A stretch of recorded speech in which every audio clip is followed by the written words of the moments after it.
Good morning, humans. Thank you so much for joining us for another episode of Storytime. Today, we have NBA All-Star Channing Frye on our episode, and I am so excited about this. Channing Frye was one of my personal favorite athletes as a kid, and I loved going to every Suns game, and I even got to meet him once. He probably doesn't remember that, but it was so much fun for me.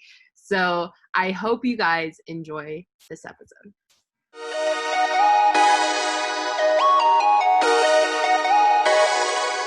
All right, everyone, welcome back. Ashley and I are so excited to have this man on our show.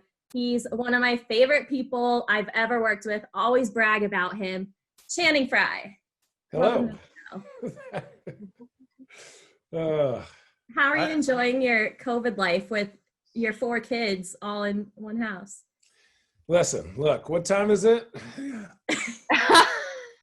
1 p.m. Friday. Right? No, it's not that awful. I just feel, I think, obviously everything's for safety and I get that, but I also feel like my kids need to be, and I think most kids need to be around other kids. Mm-hmm. How they learn is not doing on a computer. Like it's just, they need to be outside. They need to get made fun of. They need to, get turned down or have a girlfriend or know who you like. Like when you wear a nice outfit, people need to compliment you. Like those are the people things that I think our kids are missing. And to just be on computers all the time, even though that's what my job is now, but I'm an adult, but it's just not, I have to take my kid on, my oldest son, 4-mile walks to get all his energy out, right? And he's not even sweating, and I'm drenched. I would be too.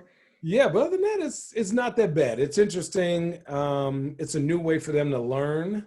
It's a lot more online college-like. I just bumped my table. But other than that, I'm good. We're in, glass half full. It's Friday. Just gonna probably take so I have 1 boy and 3 girls. I'll probably take my son to a drive-in movie, pop the trunk off my truck and eat pizza. I'll have a glass of wine then, and then just watch a movie outside. That's about it sounds like the coolest thing we've done in months. There you go. And that brings me to a good point with the wine. If you want to go ahead and plug, I was going to do this at the end, but you have your own brand of wine. And I was looking, and it looks awesome. How did that all start? Thank you. Well, after I got done playing ball, I've always been into wine. For the last 5 to 8 years. And then the less that basketball took over my time, the more that I kind of got into it. When I was on Cavs in 2016, it was a big part of our group and our camaraderie and our chemistry and all that kind of stuff. And so I started to really get the bug for it. Not just about okay, you're putting delicious grapes into this bottle, but more about what it meant, and then when you notice not only on TV and pop culture, when people bust out a good bottle of wine, it's like you're either crying or you're super happy. And, I think I'm here and I chose to start this business with 2 other friends of mine is to just make wine not pretentious, right? You deserve it. I think people work really hard to be happy and to spend time with each other. And for me, if I could put a product in a bottle that I'm proud of and that I could share with you to share with people you love, whether that's your family or not, I think I'd had to take that opportunity. Plus I'm under 40 and jumping into wine business as a young Black man is pretty interesting. So I'm just trying to challenge myself after I'm done. Obviously I do the stuff with Turner, NBA TV. I got different podcasts, but this is kind of the artistic side that I've never had an opportunity to tap into. And being an entrepreneur and doing it during COVID is actually crazy. So these are my 2 bottles. I'll get them. Hold on. I have really You long can arms. reach. Oh yeah. Long arms. Let's go. So there's the bottles. Well, there's one. Nice. And so we do have a Pinot Noir and a Chardonnay right now, and we're 100% e-commerce, which is wild. to be in the wine industry where it's like you don't have a tasting room. So people are like, what's it taste like? I'm like, well, I think it's good. Yeah. Buy Tastes one, like good you tell wine. me. It's awesome, you know, getting analytics and just how the world works now. Mhm. It's like, trust me with your hard-earned money that like this is going to be delicious. Yeah, I'm asking a lot, but I appreciate it when people give me great feedback. We haven't had any bad feedback, which is even better. It's just something I want to continue to do, continue to push myself in that area. But it's a balancing act, right? It's like, you know, people who juggle, you know, those pins, those bowling pins, you know, it's like you're a dad, you're into basketball, you're into wine. It's like, how can I juggle all that together and make sure it's all, but it's working, it's great. If people want to buy some, you could get it at chosenfamilywines.com. It's the only place you can get it. And then you can just follow us. I think even if you don't buy one, follow our journey, because I am a rookie at this, working with guys that have been doing it for a while. And so just come with me, and all the complaints that people have about wine and all this, I have those same complaints. And that's what I'm trying to change. So it's awesome just to be, you know, ahead of the game with that. And with the holidays coming up too, it's perfect. If anybody wants to get a good gift, I think I saw they're like $60, I think, for a bottle, right? Yeah, 60 and 73. And that's, you know, listen, between us on the podcast, it's like, I don't make that price. So what we do is we collaborate with other really fun, awesome vineyards, and we do collaborations. And so to do that, they set their price of how much theirs is. And since I'm not making the wine, it's their same winemaker. So technically you can't devalue what they've already established. So That makes what I sense. wanted to do with part of our business is bring people to the Valley, to Oregon, to the, you know, Willamette Valley, to challenge them on what they think Pinot Noir tastes like, what they think Chardonnay tastes like. You know, give me a chance here. I feel like if you try it, you're going to live it. And whenever you can, support. But I think, again, the journey, the more you see us evolve as a company, the more you see me and my partners, us evolve, I think the more you're going to enjoy, even if it's one bottle a year. Like, man, that was so funny. Channing was chugging one of his bottles on his scooter, or, you know, Channing fell into the vat on accident, you know, stomping on the grapes. Or that's awesome, he has his kids there and he's doing this. It's not just a me thing. This is not money thing. This is a big time expression of like gratitude and thankfulness for the opportunity to work with awesome people and do stuff that I love. Well, we'll have to check it out. So now we're going to go back to the beginning, because all three of us are Arizona kids. So you went to St. Mary's High School. Yes, sir. And I'm going to bring up the school that I don't like bringing up, as you know, but then you went to U of A to play, started as a freshman, played all 4 years. What made you choose U of A as the college you were going to go to? Now, here is a very hot take, and you're not going to like this. So coming out of high school, I was not the greatest in the world. I was really a talent, you know, somebody that could develop. We didn't lift weights in high school. I had just learned to practice. I only went 3 years in high school. So I played one game of JV, and the next day in practice, I broke my wrist right here, or my hand. This is not your wrist. This is a hand. Missed out most of the season. And then that really gave me a chance to watch the team, see how I could be better. And then I started to really practice, kind of develop as a young man, as a 14, 15-year-old, however old that is. And when I started to get recruited, I wasn't getting letters except from places like New Mexico State, Grand Canyon, who's now really good, North Carolina A&T. I remember these because they would send the letters to my classroom, like, Mr. Frye, you have a letter coming in. And that was like a big thing. I was like, ooh, I'm getting a letter, you know, whatever. And so my dad was like, listen, NAU, U of A, and ASU, you're going to go watch one of their practices. I don't care if you think you're going there or not. You're going to give them respect. They're your hometown. It's just his old school way of doing things. So we drove up to NAU. I went and watched the practice. I toured the campus myself. I looked at it. Went to a U of A practice. Donnell Knight, Tommy Smith, you had all these guys from Arizona that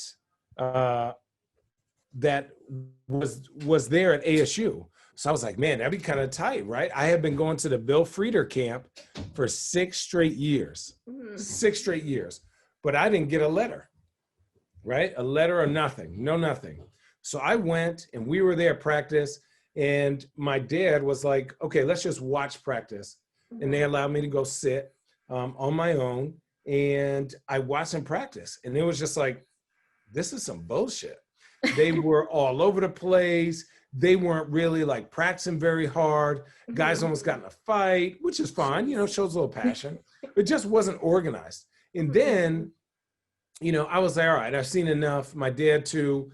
And he was like, hold on, I want you to shake, you know, the assistant coach's hands just to introduce yourself. Because at this time, I didn't have any offers. And the assistant coach came over and was like, well, you know, he's not really on our list of anyone we're recruiting.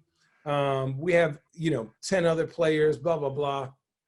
And so my dad was like, all right, no problem. Like, we get it. So we go down to U of A, right? And one of Richard Jefferson was a good friend at the time. And I watched that practice. Now, the difference between ASU and U of A practicing was that time they had 9 NBA players on the court. So Richard Jefferson, Lauren Woods, Michael Wright, Gilbert Arenas, Jason Gardner, Luke Walton.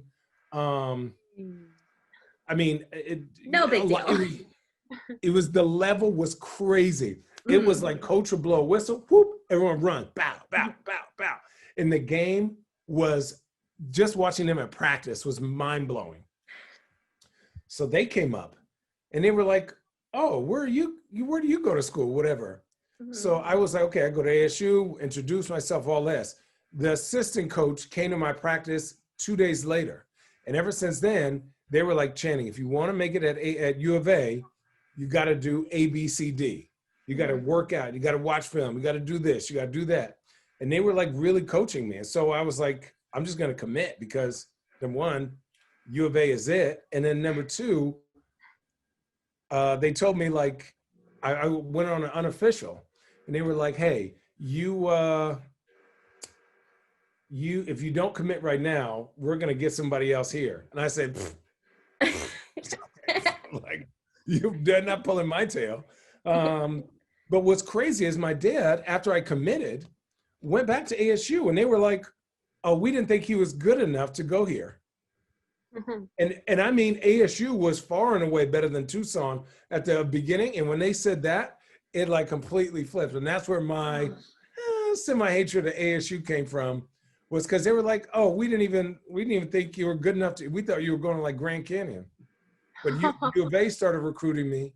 And after I committed, I started getting letters from like North Carolina, UCLA, Oregon State, like all over the place, Kansas.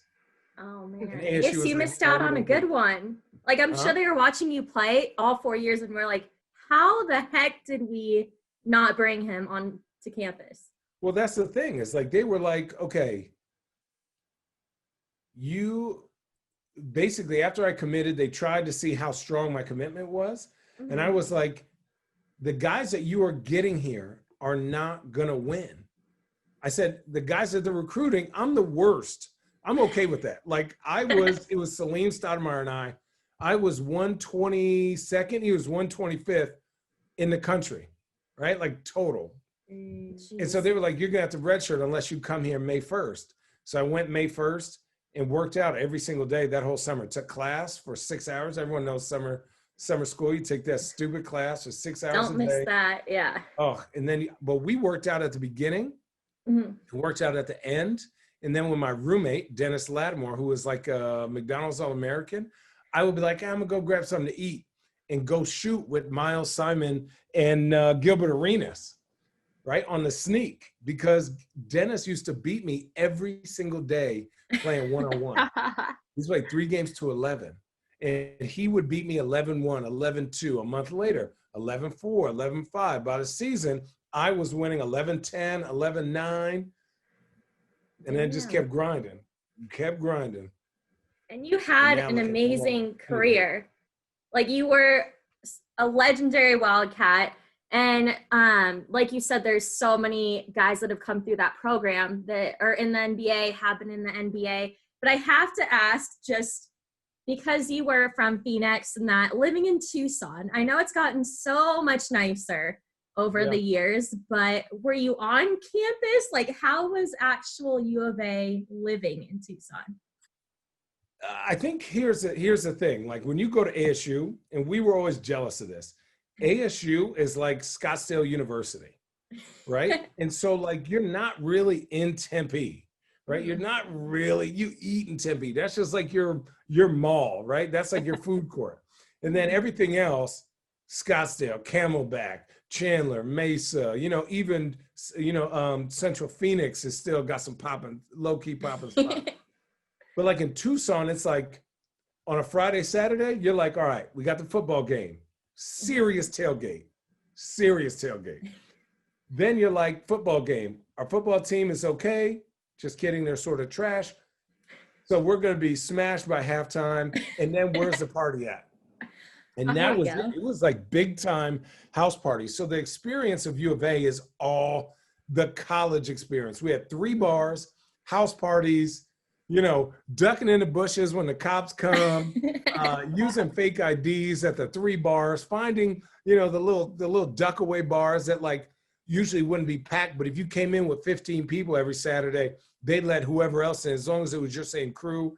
We had so many places, but that's what it was like. Now, there were some shady spots, obviously, but you would just avoid those, right? You would just avoid those. And because there weren't so many options, McHale Center as a group, as a sports group, we would throw parties. So like the basketball team would take our money together and we would throw a party for everyone in the McHale Center. So like softball, swimming, baseball, basketball, football, soccer, gymnastics, all that. And we would flip that money and make people pay to come in. There you go. And then we had like a little business going once a month. We had Halloween parties, we had pajama parties, we had toga parties. Jeez. It was living the life. I know, college. You didn't have the Mint. You didn't have Access Radius. You didn't have those places. I think that closed a long time ago. I'm pretty sure. It did. That's how old I am. 37. I used to love Access Radius. Well, then after U of A in 2005, you were drafted by the Knicks. You were the first senior to be drafted.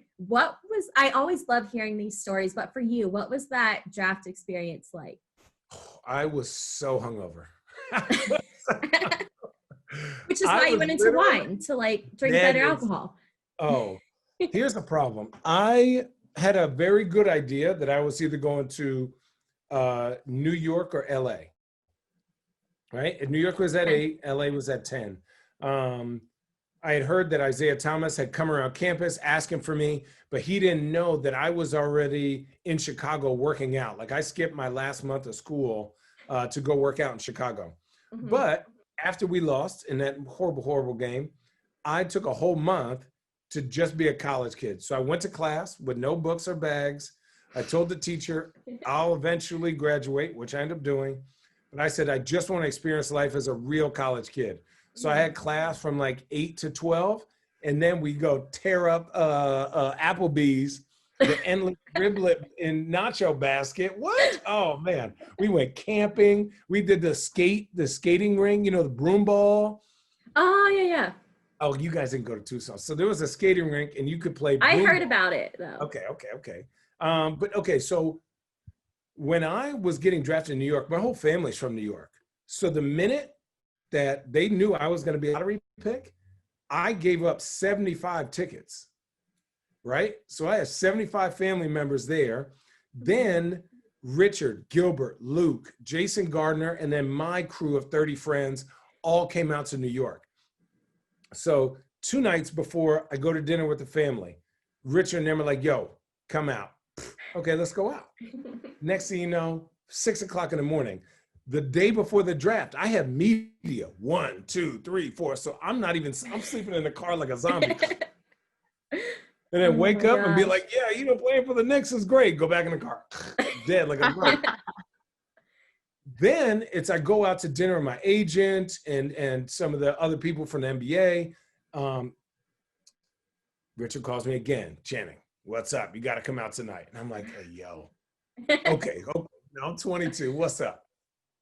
Go out, even bigger party because more people are there.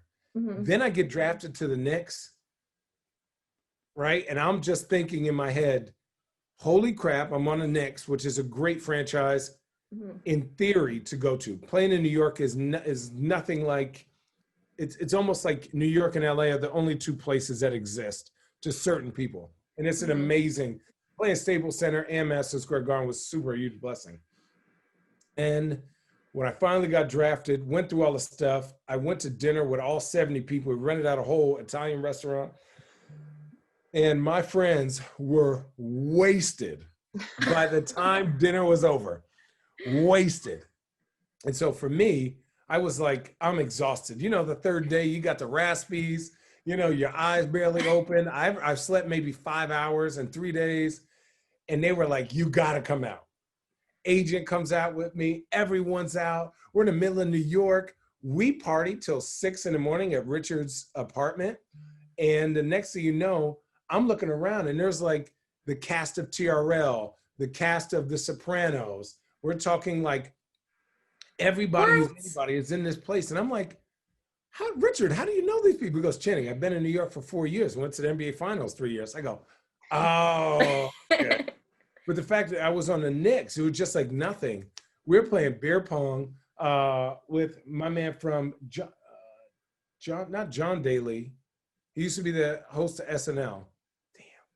Damn. I can't remember. Anyways, yeah, it's super old school. But him and just a bunch of other people. And I was like, wow, this is what New York's about.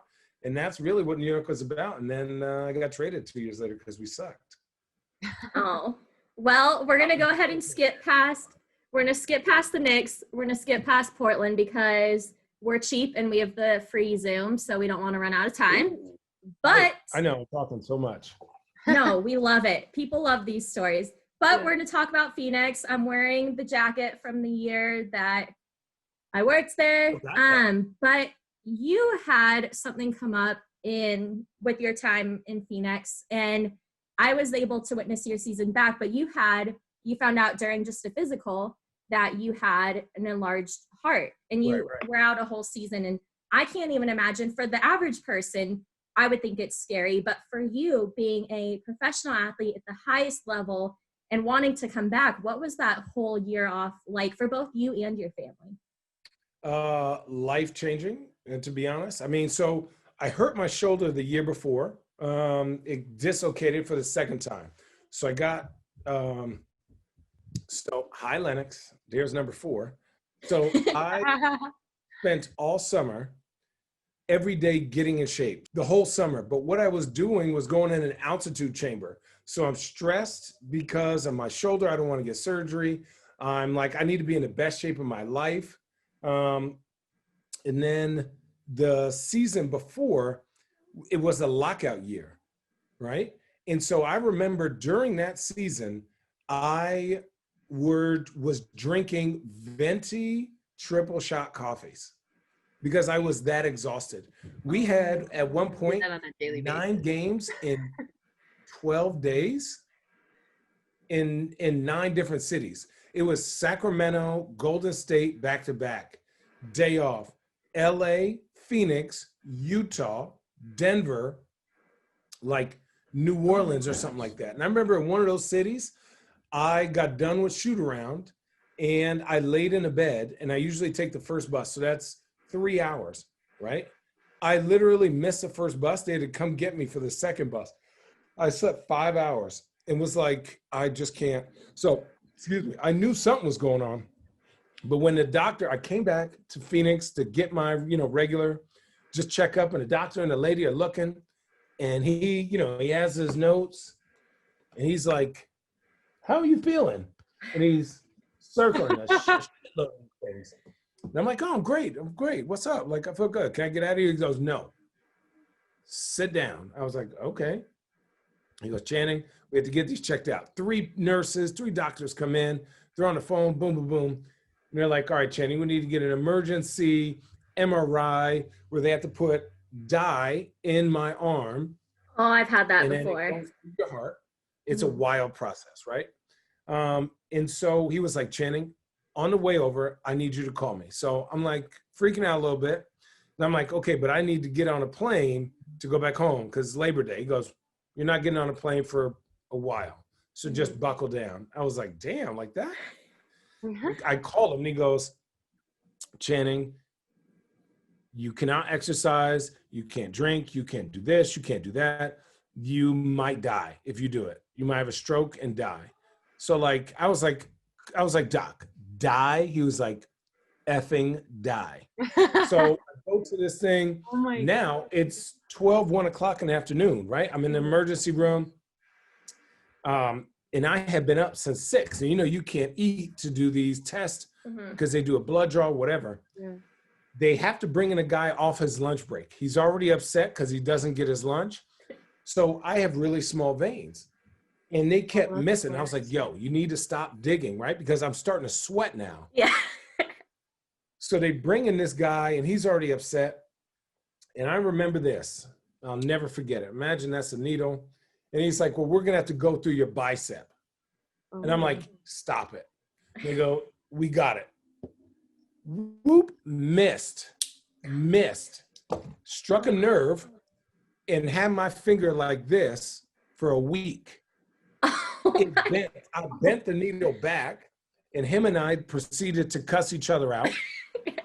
Me talking about I'm gonna beat his ass, be professional, do your job. They finally called in the Saint Angel nun lady who had a machine that could literally tell where my veins were. And I had to go do this thing. And then I had to call my wife and be like, hey, I can't fly home because they think I'm gonna die.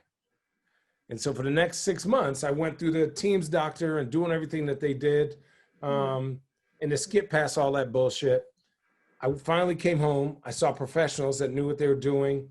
And they were like, you need to go to Johns Hopkins.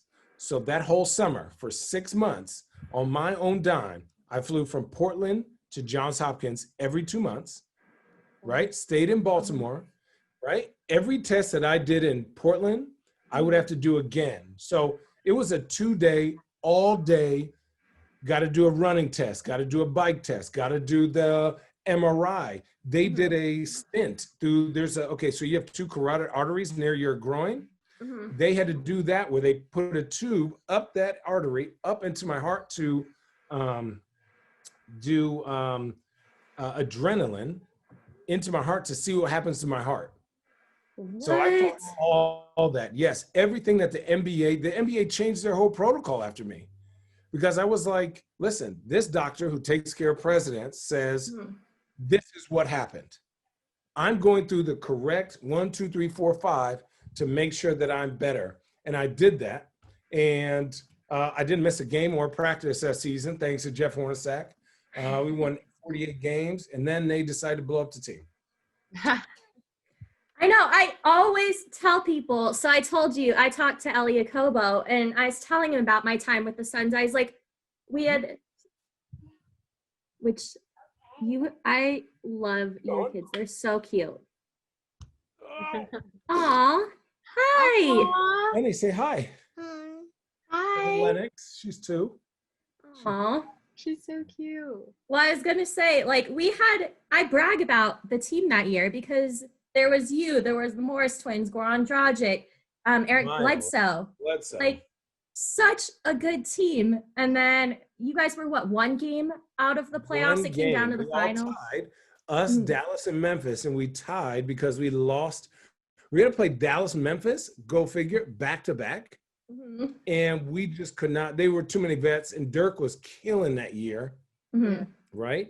It was ridiculous. But I was mad because I was like, dude, you blew up the team. We almost won 50 games when the when the West was crazy.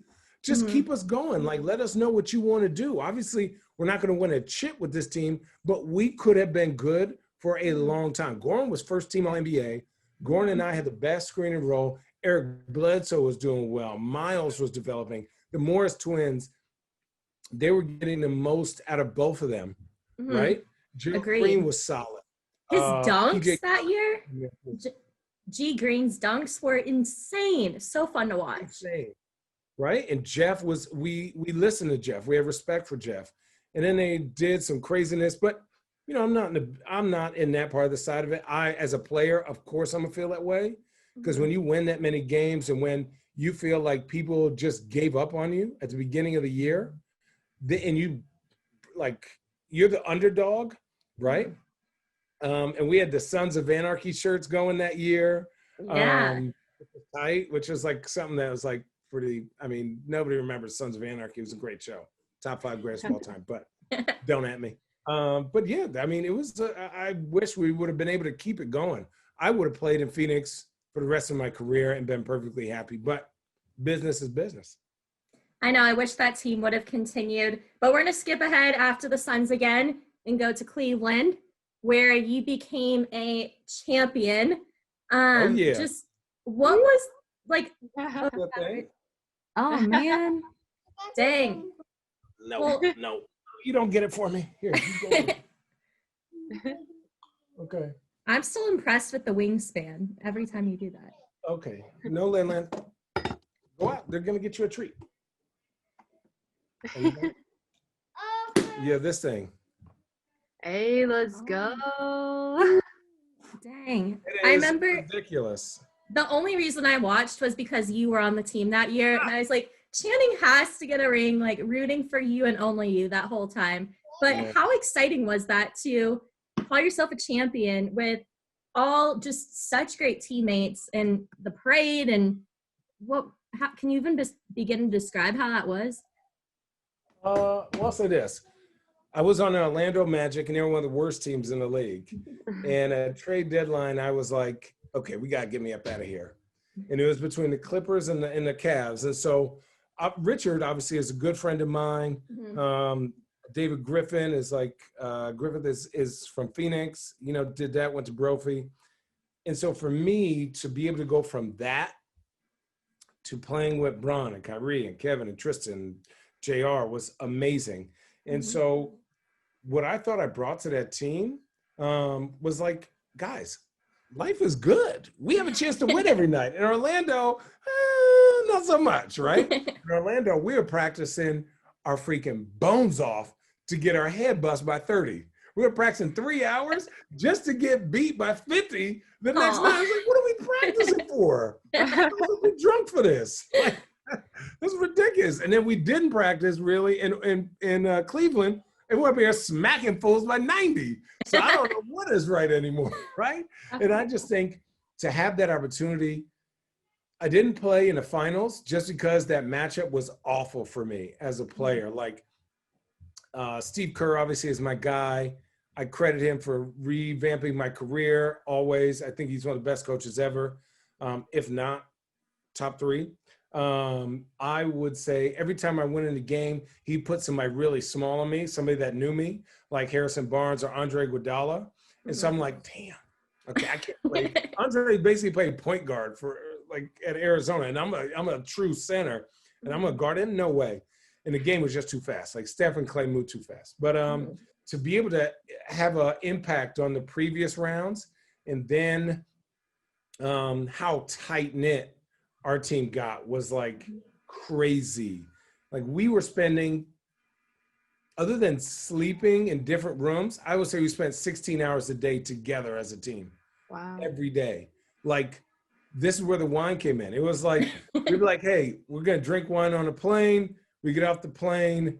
Who needs to do their rehab? Somebody takes a nap. Okay, wake up. We're going to dinner. Dinner's at 7 to like 12 or 1 o'clock in the morning. We're sitting there watching TV, watching the game, watching film, talking about it like every single day. If one person went to the gym, it didn't matter if you had drinks on the plane. You were like, all right, I got to go to the gym too. So when one person went to the gym, there was 9 or 10 there, right? If one person went to go get treatment, it was 9 or 10 people there. It was like just a pack. But to win and to have the most meaningful championship in the history of the NBA, don't at me, because it is. No one's ever done it. No one will ever do it again. is ridiculous. And to be a part of that and to see the million people at the parade was ridiculous. I'm glad my kids were there to see it. I'm glad I got it on film. My brother and my best friends were there, and we lived it up. Oh, well, last question, because unfortunately we're running out of time, even though I know we would love to chat with you for hours and hear all your stories. But retirement has been really good to you. I know you obviously have the wine, you have the podcast. How else can people keep up with you? So what are the names of the shows, and then where can they follow you on social media as well? Well, right now, because we don't know when basketball season is, I'm sprinkled into NBA Game Time. So I'll be on NBA TV a bunch. And then I have Road Trip and a podcast, which comes on some RSNs. It comes on Altitude, Fox Sports Ohio, NBC Northwest. It's on Fox Sports Arizona. It's on Spectrum Network, Yes Network. We're all over the place. And then you can just follow us on Road Tripping on Instagram, YouTube, blah, blah, blah, Spotify. And then I do a podcast for the Blazers called Talking Blazers, which is, that's right. I'm living in Portland. So for me, it's good to have a little bit more basketball-based podcast because Road Tripping, we talk about farts and boogers and stuff, who knows. But Talking Blazers is fun too. It's not always about the Blazers. Obviously, it's going to have something a little bit mixed in, but that's great. Before COVID, I did have my own show on NBA TV with Taz Mellis, which is called Handles. And that is where Twitter and TV gets put together. And we don't just do the best highlights. We do what social media talks about. Okay. What is this one person wearing? What is this? Did somebody get dunked on? Did they outfit? Was it trash going in? Or, who's doing this? So we follow all the games all the time. And it's a lot of fun. A lot of memes, a lot of GIFs, a lot of just enjoying the game for what it is. And then finally, I do NBA Twitter Live, which is on Twitter and during the playoffs mostly, but we sprinkle it in during the season. On Twitter, it's free.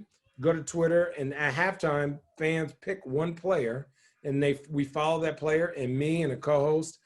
This year we did it with Taylor Rooks and mostly Spencer Dinwiddie and Isaiah Thomas from Washington, young Isaiah Thomas. And we just talk for the whole second half. Just talk hoops, how I'm talking to you. If we see something at the game, we say it. We try not to cuss, but it is a lot of really good, truth, information, and great talkability because it's happening live. But that's what I'm doing now. And then I got some stuff coming. So I'm staying a little busy. Thanks, Channing, for joining the show. If it's okay, I have a couple more questions. Do you have the time for me to? Of course. Perfect. All right. So a lot of our listeners and viewers are actually in the Phoenix area. So kind of tracking back to the Suns and your time there, I know you did so much for the community in Phoenix. So what does Phoenix mean to you? Do you still go in town a lot? What kind of connection do you still have there? I think Phoenix is one of those things where I will always ride out for it. I literally have a Phoenix tattoo on my back. No way. Right. Yeah. So for me, Phoenix is who I am and gave me my attitude towards life and sports and my professional jobs. But a sad note is when my mom and dad died, they were, and my grandma left, Phoenix has turned into it's not always fun. It's that's where my dad is buried, And so it takes a lot emotionally for me to go back. I have still a lot of friends there. Do I love going back? Absolutely. Do I love just the vibe of Phoenix? Absolutely. But it is a lot emotionally to go back, even though this happened 4 years ago, to go because I do have to rev myself up. Because if I go back to Phoenix, I do have to go see my dad who's buried there. But I think Phoenix is always I have more great memories of Phoenix than bad. And I feel Phoenix is a place where I think if playing for the Suns had ended better, then we would still be there to this day. And maybe life is different, but what if, right? Like, what if? Yeah. But we always talk about like places in the world that we'd want to live.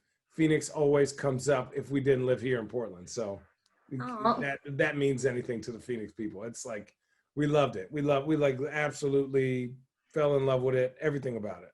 Where did you live when you played for the Suns? Paradise Valley? I actually moved 5 different times in 5 years. So What? when we went there, I had just got married. Mhm. We had a house for a couple, nice, on a mountain, lots of concrete. 6 months later, found out we had a baby. Ooh, get your butt in something a little smaller house, right? 2 bedroom, right near Camelback Mountain, nice little townhome. Boom. Guess what? Oh, you have another kid. Ah, damn it.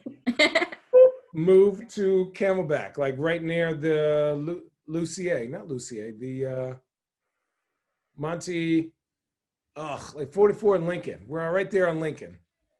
Anyways, That's too fancy for me over there. too fancy. So lived there. Our landlord was a dick. Moved somewhere else. They were like, the house was just not good for like just us. It just was like too weird. Finally, we had the best house ever right there in Central Phoenix, on Central and Glendale. Oh man, there's this little gated community right there. Best place ever. Easy to go anywhere. The best. And then I ended up signing somewhere else after we found the house, and we were like, we want to stay here forever. And it was just, but yeah, we lived all over the place. Oh man. Well, now since it's just you and me, I feel like we can talk ASU, U of A. Basketball starting in a few weeks, I think, for the Pac-12. So I know last year was a little weird, the rivalry. ASU got some wins, U of A, shockingly, and my parents went to U of A. My brother just graduated from there. So we get the combos going all the time. Like, U of A had an off year. So how do you think going into this year, especially with it being the weird COVID season, what's your prediction for the Wildcat team? Well, I think, first of all, like ASU, they play hard, man. Like, they are extremely well prepared. They are well coached. And obviously in the years past, that hasn't been their MO. They've usually had one really good guy, and then they just force feed him. And I'm referring to like Ike Diago, and I played with him. Great human. But that type of basketball was not sustainable. But now they're getting quality 3, 4, 5-star recruits that play basketball the right way. They're disciplined. They don't beat themselves. When before ASU was like, if you just get up on them, they're gonna fall over. Yeah.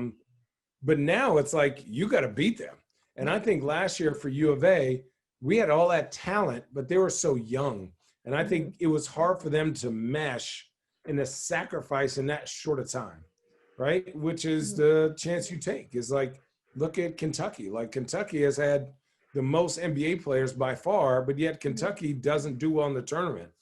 So while U of A is always going to put players in the NBA, ASU is developing their program as a long stay of going to the tournament, and they're going to have success because you are going to have guys who are older, seniors, juniors, third year sophomores, because in that program, they are developing you as a player. So they may not get the talent, but they're getting a guy that's there that they're developing over the course of the year. So it's a battle. It's going to be interesting this year. And then this year, U of A got a lot of Euro guys. So it'll be interesting how they play, how they adapt to the game, how slow it is, how fast, how skilled.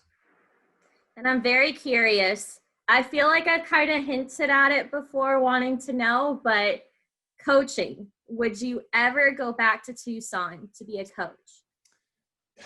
Here's a problem. The NCAA has too many rules that aren't made to make players and athletes better, right? Like, you pick the school most of the time for the sport, right? You want to be successful at that sport, yet you're held to the same academic standards as somebody who has nothing else to do.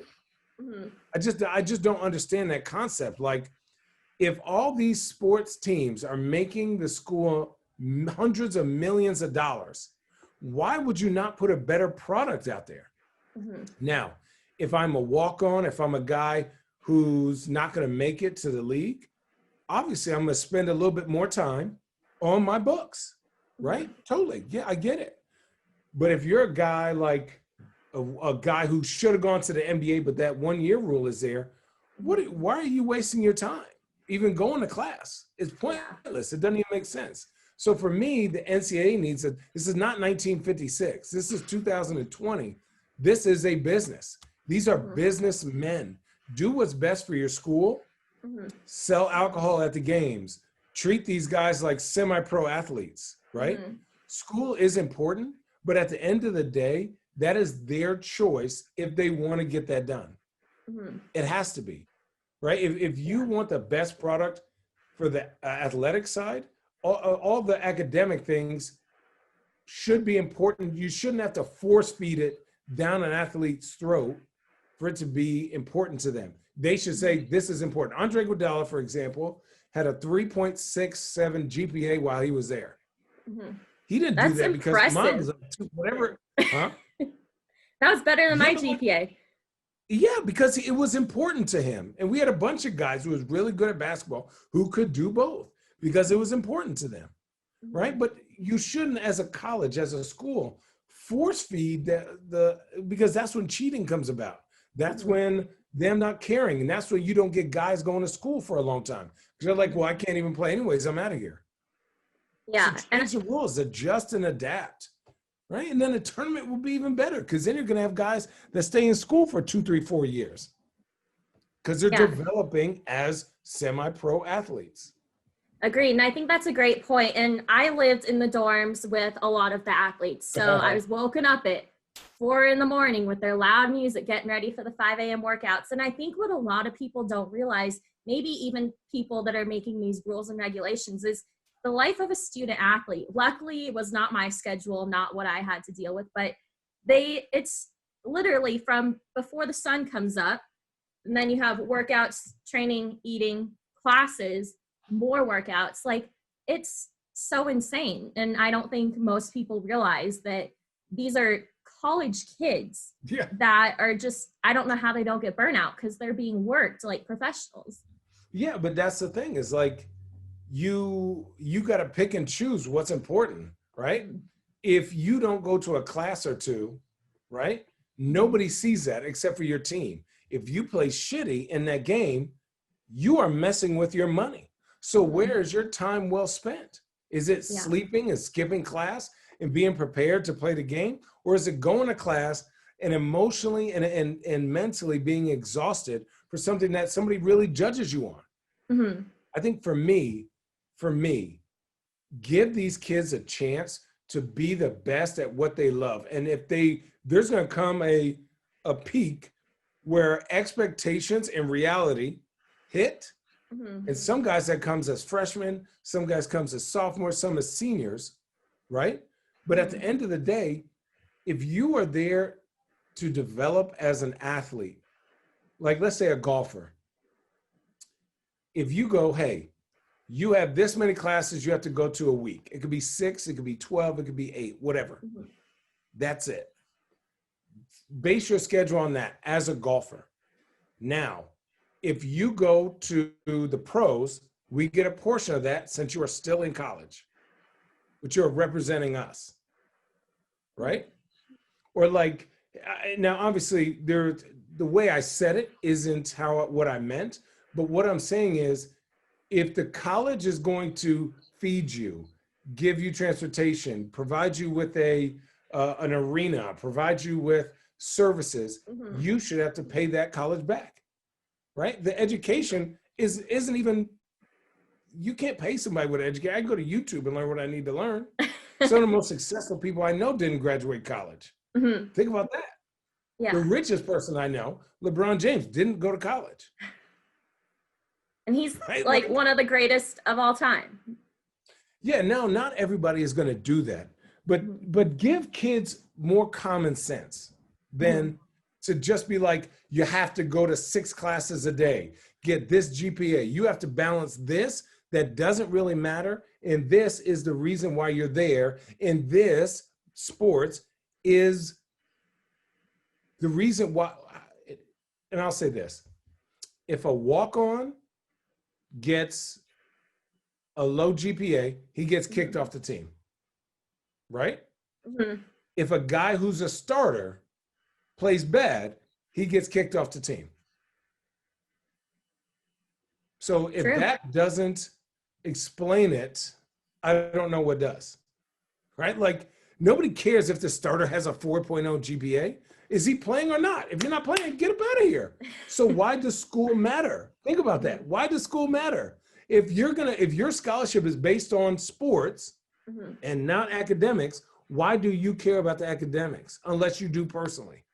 Yeah, it's a great point. And I think it's something that a lot of athletes have to juggle, or every college athlete basically has to juggle. But then just real quick, NBA though, Steve Nash, now the new head coach, Mike D'Antoni, one of his assistants, which is just mind-blowing. Would you ever do, if U of A is off the table, potentially NBA?